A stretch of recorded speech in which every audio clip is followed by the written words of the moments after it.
BBC. Kanye West. Presidential hopeful wants to run the White House like Wakanda. When you said we are going to open Wakanda to the rest of the world, this is not what I imagined. One of the things I can say about Kanye West is that he's mentally unstable and was diagnosed with bipolar disease. And to be honest, I never really liked his music, but that's okay. Different people have different preferences. 90% of all recorded music is shite. But just like with all bipolar people, it can be a beneficial thing when they're doing something artistic and they can create what other people are not capable of creating. But when it comes to maintaining power and being in charge of a whole government, you probably need a stable person with one personality who's not going to go off and be unpredictable and decide to blast off nuclear weapons at other countries all of a sudden. No, 2 go left, 3 go right. 2 and 3 go left and right. What you call? He's probably not going to become president, but if he does, I wouldn't be surprised.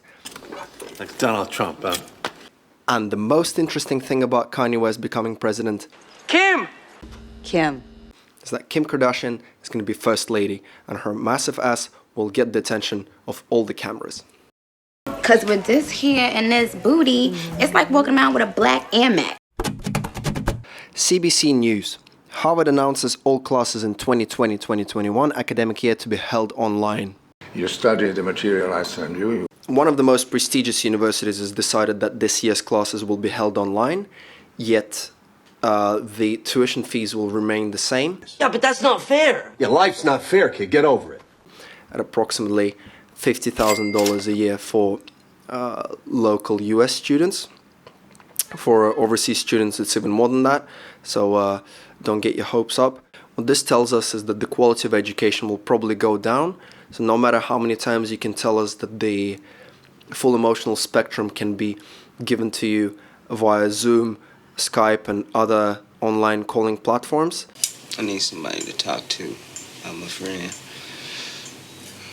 And what Harvard and other universities are doing now is called making money, doing business. Pretty hard to make money nowadays. This is what universities usually do. They charge an incredible amount of fees for 3 years of education. Yeah, but you owe me a little bit. So now what we have is less expenses and more money being given to the armies of bureaucrats and administrative fees. You don't make money, you're a fucking douchebag. Also, I noticed a significant pattern in the world where less and less degrees matter when you try to get a job, and more certificates try to matter, at least in our sunny Singapore. Even now, companies like PwC are offering certificates that are 70% subsidized by the government. But I reckon I understand a good deal of it. After completion of which you can get a full-time employment with a consulting company. Yes, sir, a good deal of it. Turkish paraglider. What are you talking about? That's the pilot. Turkish paraglider Hasan Keval took laziness to new heights. Absolutely amazing Turkish guy who's decided to bring joy to all of us and himself in the first place. He's a paragliding instructor, decided to attach his sofa to a parachute, attach the TV to the whole construction thing as well. Started filming himself from all kinds of angles using GoPro. I was shit scared when I was watching. I thought he was just gonna fall off the sofa at one point, but no. He managed to stay on the whole time and landed like it was just an afternoon promenade. So kudos to him. And I guess this is another cool way to spend your weekend in Turkey. Bloomberg. Trump says he's considering a ban on TikTok in the US. So, considering doesn't actually mean banning, what Trump is really trying to say is that get the fuck out of here. Because TikTok is such a popular platform that doesn't belong to the US, it possesses a threat. Danger, Will Robinson. And oh my god, who would have thought that TikTok possesses a threat to the US? Now your presence is creating more of a threat. You know what doesn't threaten the US? That's right, companies that already belong to the US, such as Apple, Amazon, Google, and blah blah blah, and so on and so forth. As things are now, everyone is in danger.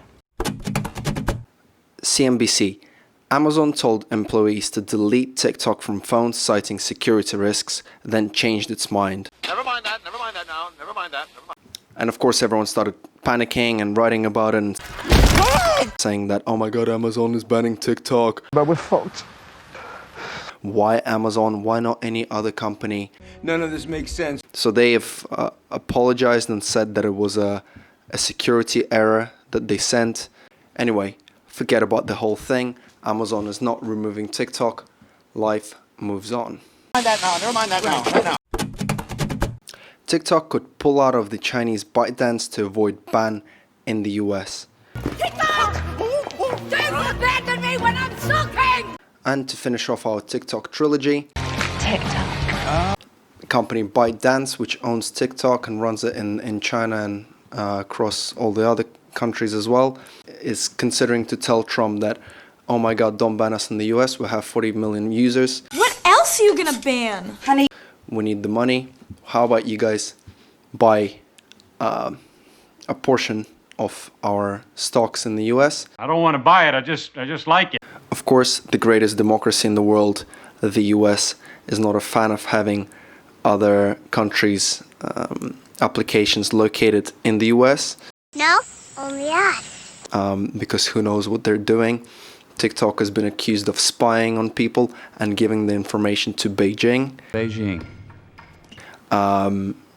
Which is another surprise. Oh my god, yes, in case you didn't know, everyone spies on everyone. So if you are considering sending something to somebody, don't use WhatsApp. Use Telegram. The Straits Times. Chinese professionals shocked by 45% China tax rate consider leaving Hong Kong. The battle between China and Hong Kong continues. China doesn't want Hong Kong to protest. We're on the same team, remember?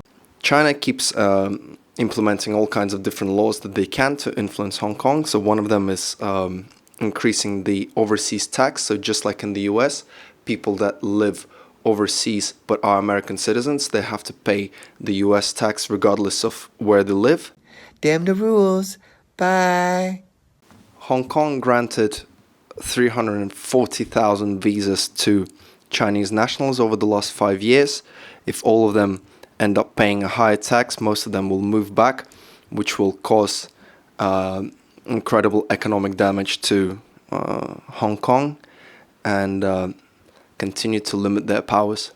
Some of the things that Hong Kong may do is issue citizenship to the mainlanders that lived in Hong Kong for a while and are eligible for it. Probably Singapore will follow into the same lead, as well as with other countries. But the majority of people will probably have to move back. G2020. PAP wins 83 of 93 seats. Workers' Party takes 2 GRCs.